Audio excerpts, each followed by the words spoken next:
हाँ डॉक्टर साहब। माननीय सभापति महोदय, बजट में सरकार ने अनुपूरक बजट में 2300 करोड़ का प्रावधान किया। माननीय सभापति महोदय, यह सरकार अपने आप को संवेदनशील सरकार कहती है। सरकार का नारा है कि सबका साथ सबका विकास, लेकिन मध्य प्रदेश की भारतीय जनता पार्टी की सरकार गरीबों के लिए, आदिवासियों के लिए, पिछड़ों के लिए, दलितों के लिए कितनी संवेदनशील है, ये तो आज मध्य प्रदेश में जो अत्याचार शोषण हो रहा है इन वर्गों के साथ, वो सबके सामने है। सभापति महोदय, मध्य प्रदेश एक ऐसा राज्य जहां पर सबसे ज्यादा आदिवासी निवास करते हैं। मध्य प्रदेश एक ऐसा राज्य है जहां पर सबसे ज्यादा जंगल क्षेत्र आता है। पूरे देश का जंगल क्षेत्र जिसमें मध्य प्रदेश में सबसे ज्यादा एरिया है। जंगलों पर अधिकार देने की जब बात आती है तो ये सरकार आदिवासियों को जंगलों पर उनके अधिकार देने की बजाय उनके घरों पर बुलडोजर चलवाती है। यह संवेदनशील सरकार है, यह संवेदनशील सरकार है। पिछले दिनों माननीय सभापति महोदय, देवास के खिवनी अभयारण्य में 40 आदिवासियों के घरों को भरी बरसात में बिना नोटिस दिए इन्होंने घरों पे बुलडोजर चलवा दिए। 23 जून की बात बता रहा हूं। उसी 23 जून को डिंडोरी जिले के करंजा ब्लॉक के बरेंडा गांव में 57 बेगा आदिवासी परिवारों के घरों पे बुलडोजर चलवा दिया। उसी 23 जून को नर्मदापुरम जिले के माखन नगर के डांगपुरा और खरगापुर में 57 आदिवासी परिवारों को उजाड़ दिया।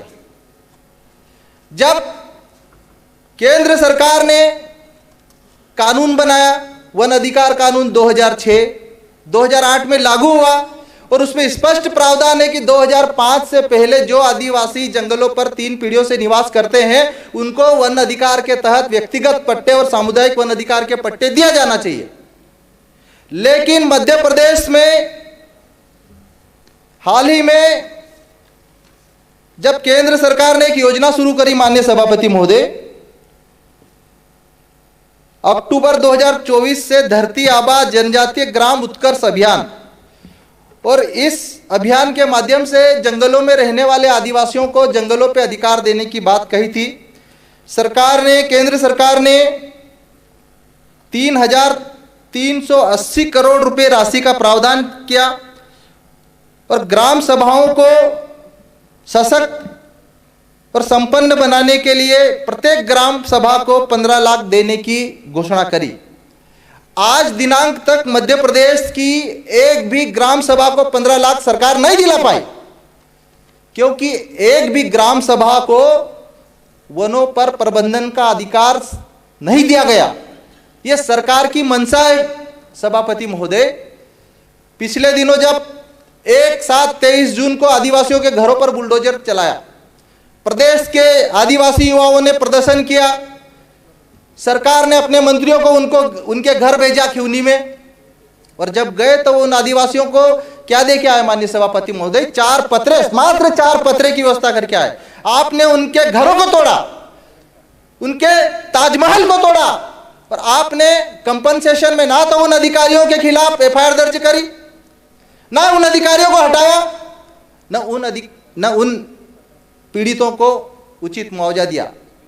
यह अपने आप को संवेदनशील सरकार कहती है। माननीय सभापति महोदय, हमारे जो पड़ोसी राज्य हैं छत्तीसगढ़, महाराष्ट्र, राजस्थान ने जो सामुदायिक वन अधिकार के जो दावे स्वीकृत किए उनका आंकड़ा आपको बताना चाहता हूं। महाराष्ट्र ने 5071 ग्राम सभाओं को 11,769 वर्ग किलोमीटर पर सामुदायिक वन अधिकार की मान्यता दी। छत्तीसगढ़ में 4,307 ग्राम सभाओं के 19,421 वर्ग किलोमीटर वन क्षेत्र पर सामुदायिक वन अधिकार के उनको दावे सौंपे, लेकिन मध्य प्रदेश सरकार ने एक दावा नहीं सौंप पाई, क्योंकि जो अधिकारी मनोज अग्रवाल ACS, असीम श्रीवास्तव और अशोक वर्णवाल जैसे अधिकारी वन विभाग पर कुंडली मारकर बैठे, और इनकी मंशा जब आदिवासियों को जंगलों से बेदखल करने की है, तब तक आदिवासियों को पट्टे नहीं मिलेंगे। मैं ये कहना चाहता हूं माननीय सभापति महोदय।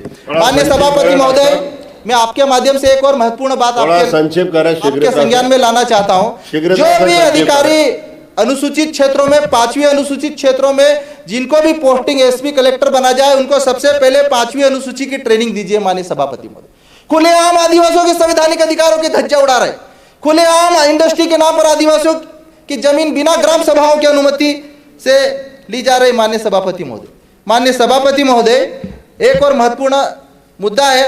आज मध्य प्रदेश में बड़े पैमाने पर आदिवासियों की जमीन गैर आदिवासी अपने नाम पर कर रहे हैं। बड़े पैमाने पर आदिवासियों की जमीन किसी न किसी माध्यम से छीने जा रही है। डिंडोरी जिले में 1000 एकड़ बेगा आदिवासियों की जमीन भूमाफियों ने हड़पी। आज दिनांक तक सरकार ने उन भूमाफियों के खिलाफ कार्रवाई नहीं करी। माननीय सभापति महोदय, माननीय सभापति महोदय, मैं आपके माध्यम से मैं कहना चाहता हूं, सरकार ने पेशा नियम लागू करने के लिए एक्सीलेंस सेंटर बनाने जा रही है। डॉक्टर साहब, आपका समय पर्याप्त हो गया। माननीय सभापति महोदय, जो गंभीर मुद्दे, माननीय सभापति महोदय, जो कुछ एक्सीलेंस सेंटर बनाने जा रही है, पेशा मोबाइलाइजर्स, माननीय सभापति महोदय, कुछ गंभीर मुद्दे, पेशा मोबाइलाइजर्स पिछले 6 महीने से उनको 4,000 रुपए का वेतन नहीं दे पा रही सरकार। माननीय सभापति महोदय, आज ये कैसा न्याय करेगी युवाओं के साथ? सभापति महोदय, जन सेवा मित्र, आज की तारीख में जो मध्य प्रदेश में 9,300 जन सेवा मित्र है, सरकार को खुद से लेटर लिख रहे हैं, लेकिन मध्य प्रदेश सरकार उन मित्रों से बात नहीं करना चाहती। जब चुनाव था तो उन मित्रों के साथ इन्होंने चुनाव में काम लिया, और जैसे चुनाव खत्म हुआ सरकार ने उनको हटा दिया। मेरे विधानसभा क्षेत्र का एक मुद्दा, मेरे विधानसभा क्षेत्र का एक गंभीर मुद्दा है माननीय सभापति महोदय, मैंने बाईपास की मांग को लेकर, माननीय सभापति महोदय, बाईपास की मांग को लेकर लगातार मांग की मनावर में बाईपास बनाया जाए। 2,300 करोड़, लेकिन एक बाईपास स्वीकृत नहीं किया गया। पर्याप्त समय दिया आपको, बहुत बहुत धन्यवाद। मैं आपका धन्यवाद, बहुत धन्यवाद।